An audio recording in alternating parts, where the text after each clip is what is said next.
Zia orphanage trust দুর্নীতি মামলায় 10 বছরের সাজা থেকে বিএনপি চেয়ারপারসন খালেদা জিয়াকে খালাস দিয়েছেন আপিল বিভাগ। বাতিল করা হয়েছে বিচারিক আদালত ও হাইকোর্টের রায়। মামলায় তারেক রহমান সহ অন্য আসামিদেরও খালাস দেওয়া হয়েছে।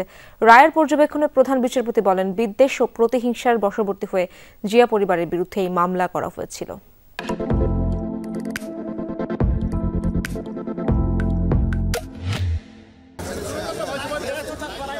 2007-08 সালে সেনা সমর্থিত তত্ত্বাবধায়ক সরকার থেকে শুরু করে আওয়ামী লীগ সরকার পর্যন্ত সাবেক প্রধানমন্ত্রী খালেদা জিয়ার বিরুদ্ধে যে 37টি মামলা হয়েছে তার মধ্যে সবচেয়ে আলোচিত জিয়া অরফানেজ ট্রাস্ট দুর্নীতি মামলা। 2018 সালের 8 ফেব্রুয়ারি এই মামলায় প্রথম কারাগারে যেতে হয় বিএনপি চেয়ারপারসনকে।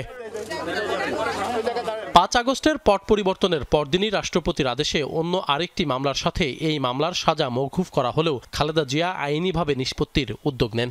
7 জানুয়ারি শুরু হয় আপিল শুনানি। 4 দিনের শুনানি শেষে বুধবার সর্বোচ্চ আদালতে এই মামলা নিষ্পত্তির জন্য দিন ধার্য ছিল।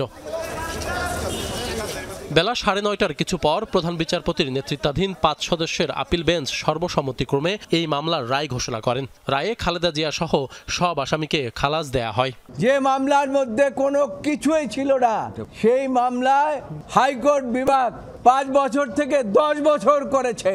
অর্থাৎ বিচার ব্যবস্থা বলে কিছু ছিল না। ফ্যাসিস্ট সরকার যা বলতো সেভাবেই এই জাজমেন্ট হতো।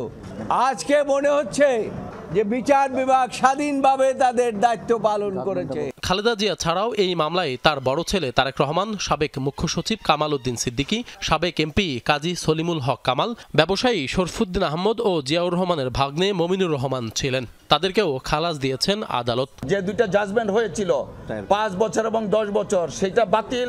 ট্রায়াল কোর্টের যে জাজমেন্ট সেটাও বাতিল, এবং নন অ্যাপিলিং যারা ছিলেন অর্থাৎ জনাব তারেক রহমান সাহেব, উনিও আজকে মহামান্য সুপ্রিম কোর্টের সর্বোচ্চ আদালত দ্বারা ইনোসেন্ট নট গিলটি প্রমাণিত হলো।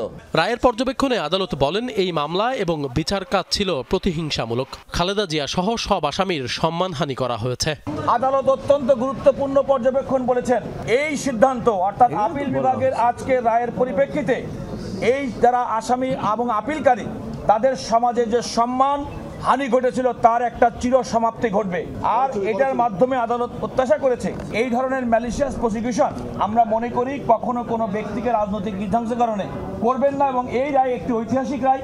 এ সময় দুদকের আইনজীবীও বলেন, এই মামলায় আসামিদের সাজা দেওয়ার মতো তথ্য প্রমাণ ছিল না। খালেদা জিয়াকে আগেই খালাস দেওয়া উচিত ছিল। সাজা হয়েছিল যে 409-এ, সেখানের মূল কথা কি?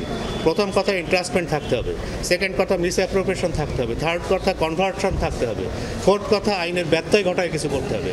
এর কোনোটাই হয়নি। বেগম খালেদা জিয়ার কেস প্রাথমিক ইনিশিয়াল স্টেজেই কোয়াশ হয়ে যাওয়া উচিত। জিয়া অরফানেজ ট্রাস্ট মামলায় বিশেষ আদালত খালেদা জিয়াকে 5 বছরের সাজা দিয়েছিলেন। পরে সেই সাজা বৃদ্ধি করে 10 বছর করেন হাইকোর্ট। আশিক মাহমুদ, যমুনা নিউজ, ঢাকা।